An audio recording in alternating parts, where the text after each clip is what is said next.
Assalamualaikum warahmatullahi wabarakatuh.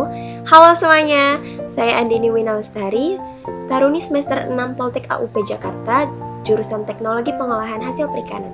Di sini, saya akan menyampaikan satu materi mengenai Undang-Undang Nomor 36 Tahun 2009 tentang kesehatan. Baik, dapat dilihat pada layar isi dari Undang-Undang Nomor 36 Tahun 2009. Di sini saya akan membahas mulai dari bab 2 hingga bab 5. Secara jelas diterangkan bahwa kesehatan merupakan hak asasi manusia dan salah satu unsur kesejahteraan yang harus diwujudkan sesuai dengan cita-cita bangsa Indonesia, sebagaimana dimaksud dalam Pancasila dan Undang-Undang Dasar Republik Indonesia tahun 1945. Bab 2. Asas dan tujuan. Asas pembangunan kesehatan tertuang pada pasal 2 dengan penjelasan pembangunan kesehatan diselenggarakan dengan berasaskan perikemanusiaan, keseimbangan, manfaat, perlindungan, penghormatan terhadap hak dan kewajiban, keadilan, gender dan non-diskriminatif, dan norma-norma agama. Sedangkan tujuan pembangunan kesehatan tertuang pada pasal 3, yaitu pembangunan kesehatan bertujuan untuk meningkatkan kesadaran, kemauan, dan kemampuan hidup sehat bagi setiap orang agar terwujud derajat kesehatan masyarakat yang setinggi-tingginya sebagai investasi bagi pembangunan sumber daya manusia yang produktif secara sosial dan ekonomis. Bab 3. Hak dan kewajiban. Hak setiap orang terhadap kesehatan telah tertuang pada pasal 4 hingga pasal 8, yang penjelasannya adalah setiap orang berhak atas kesehatan, memperoleh akses pelayanan kesehatan, memperoleh pelayanan kesehatan yang aman, bermutu, dan menentukan sendiri pelayanan kesehatan seperti apa yang diperlukan bagi dirinya. Dan setiap orang berhak mendapatkan lingkungan yang sehat, informasi dan edukasi tentang kesehatan, memperoleh data kesehatan dirinya sendiri, dan pengobatan yang telah diterimanya termasuk dari tenaga kesehatan.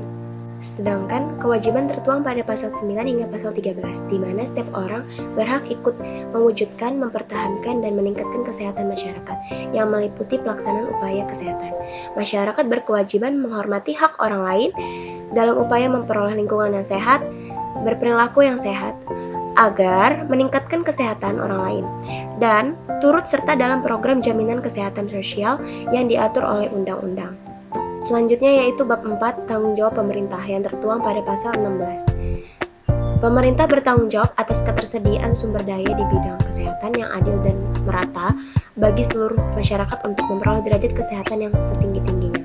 Terakhir, bab 5, sumber daya di bidang kesehatan, yang tertuang pada pasal 1. Sumber daya di bidang kesehatan adalah segala bentuk dana, tenaga, perbekalan kesehatan, sediaan farmasi dan alat kesehatan, serta fasilitas pelayanan kesehatan dan teknologi yang dimanfaatkan untuk menyelenggarakan upaya kesehatan yang dilakukan oleh pemerintah daerah, atau masyarakat.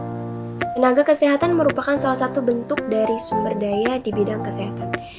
Tenaga kesehatan ini dijelaskan pada pasal 1, yaitu setiap orang yang mengabdikan diri dalam bidang kesehatan serta memiliki pengetahuan atau keterampilan melalui pendidikan di bidang kesehatan yang untuk jenis tertentu memerlukan kewenangan untuk melakukan upaya kesehatan. Masih terkait tenaga kesehatan, yaitu pada penjelasan pasal 21 ayat 1, pada prinsipnya perencanaan, pengadaan, pendayagunaan, pembinaan dan pengawasan mutu tenaga kesehatan ditujukan kepada seluruh tenaga kesehatan dalam menyelenggarakan upaya kesehatan. Tenaga kesehatan juga dapat dikelompokkan sesuai dengan keahlian dan kualifikasi yang dimiliki, antara lain meliputi tenaga medis, tenaga kefarmasian, tenaga keperawatan, tenaga kesehatan masyarakat dan lingkungan, tenaga gizi, tenaga keterapian fisik, tenaga keteknisian medis, dan tenaga kesehatan lainnya. Baik, selanjutnya pada pasal 22 diterangkan bahwa setiap tenaga kesehatan harus memiliki kualifikasi minimum, di mana ketentuan tersebut telah diatur berdasarkan peraturan menteri. Pada pasal 24 dicantumkan bahwa ketentuan mengenai kode etik dan standar profesi diatur oleh organisasi profesi, sedangkan ketentuan mengenai hak pengguna pelayanan kesehatan, standar pelayanan, dan standar prosedur diatur berdasarkan peraturan menteri. Selanjutnya pasal 21 ayat 3, di mana dijelaskan tenaga kesehatan yang diatur di dalam undang-undang merupakan tenaga kesehatan yang berada di luar tenaga medis. Fasilitas pelayanan kesehatan. Pada pasal 34 ayat 2 berisikan tentang penyelenggara fasilitas pelayanan kesehatan dilarang mempekerjakan tenaga kesehatan yang tidak memiliki kualifikasi dan izin melakukan pekerjaan profesi.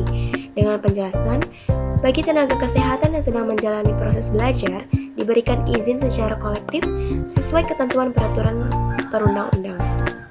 Demikian materi yang dapat saya sampaikan, kurang lebihnya saya mohon maaf. Semoga materi mengenai Undang-Undang Nomor 36 Tahun 2009 ini dapat bermanfaat bagi kita semua. Saya akhiri, wassalamualaikum warahmatullahi wabarakatuh. Have a nice day. Bye.